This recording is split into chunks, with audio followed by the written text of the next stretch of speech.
last week we had fun exploring the big ideas in real-world problem solving and innovation. And this, of course, is one of the rubrics in the 21st century learning model designed by ITL and Microsoft. I am so excited because today we are learning the visual aspect. We are learning about the decision tree and the rubric itself. How do we gauge the level of real-world problem solving and innovation happening in our classroom through the lesson activities that we are deploying in our classrooms? And on this note, I welcome you to the Ed Innovator series. It's been an awesome week for me. I hope it has been awesome for you too. And so get set and let's dive in. Now, with the rubric and decision tree, teachers can actually determine if the activity would be able to help children solve real-life problems. It would also help them determine if the activity will help the children solve and work on problems that were previously not existing, problems that are new, problems they were not aware of before. It would also help them determine if the activity is designed to help them, design ideas, innovate, create solutions that are targeted at a specific audience. So that is what the rubric and the decision tree will help the teacher do. As I said earlier, the rubric and the decision tree gives a visual representation to the teacher on how to determine the level of real-world problem solving and innovation happening in the classroom. So there are three main questions that are asked. 1, is the main requirement of the activity problem solving? 2, are the students actually able to solve real-world life problems? And 3, is part of the activity or is the main requirement the ability to actually innovate? Is innovation involved in the process? Now, it's always important to know the type of problem solving that the children are being engaged in. Number 1, for instance, it could be a problem that the children have encountered before, or a problem that they have never encountered before, or a problem that requires them putting together ideas and solutions, or a problem that requires them to innovate and solve issues or provide solutions, profess solutions for a targeted audience.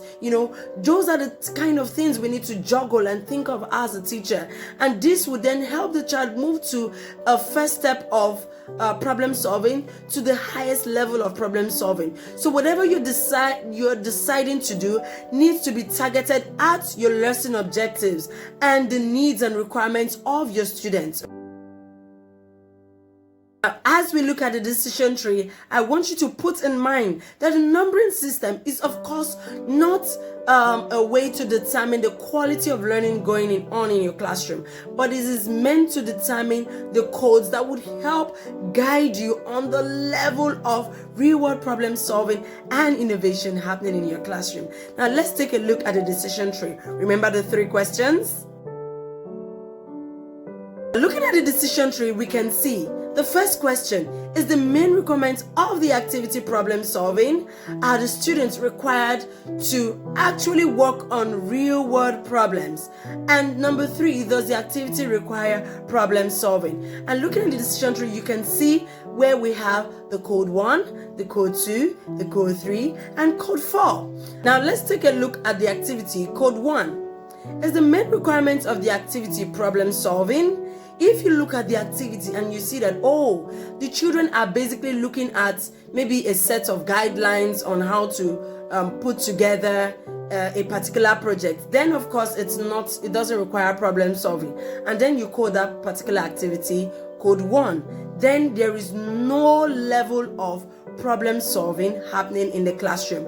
An instance is, for instance, children doing a science project on catapults, and they are basically going to adjust the different levels of load or the different levels of effort happening on that catapult sling. And when they do that, they would then measure the distance that they are able to achieve or cover when they release the load. In that particular activity, they are not solving a problem. Yes, it's a STEM activity, but it is not an activity requiring them to solve a problem. They are basically doing a research on speed, adjusting the different loads and efforts on the material. Now for code 2, how do we arrive at code 2? Now we ask the first question, is the main requirement of the activity problem solving? If the answer is no, it is coded 1. And if it is yes, it is coded 2.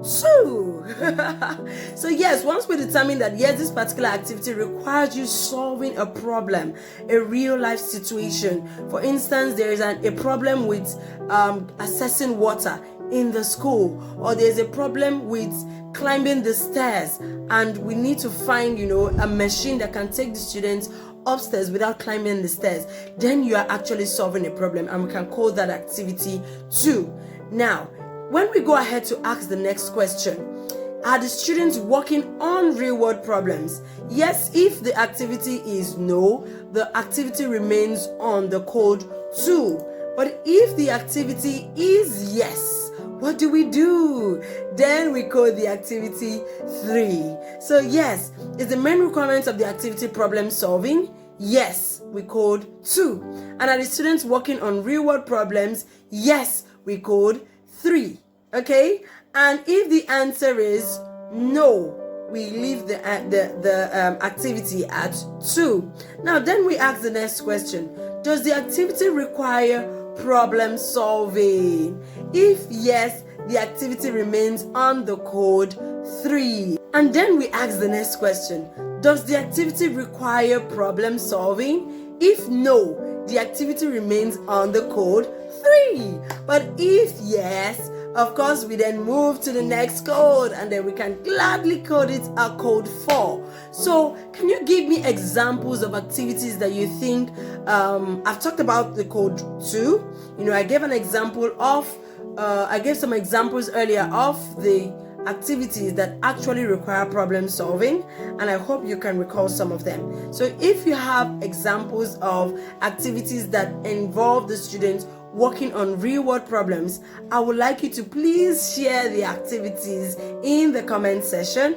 And if you also have examples of activities that require the children, actually innovating, I would like you also share with me in the comment section. So in the previous episodes, I usually design the rubric, but I want you to do it this time. So looking at the decision tree that we have discussed, and looking at previous rubrics that we have previously prepared in the different other rubrics that we had, I would like you to take some time and design the rubric at home. And if you can share with me, I promise you, you're going to get a gift.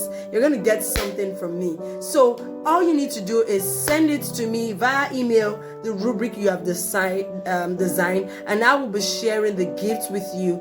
And you might just be lucky. It might be a spa treatment. It might be a trip to somewhere. Just share with me, and I'm looking forward to hearing from you. All right.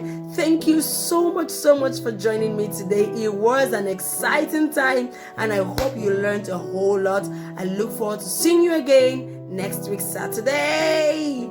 All right. Thank you, and bye.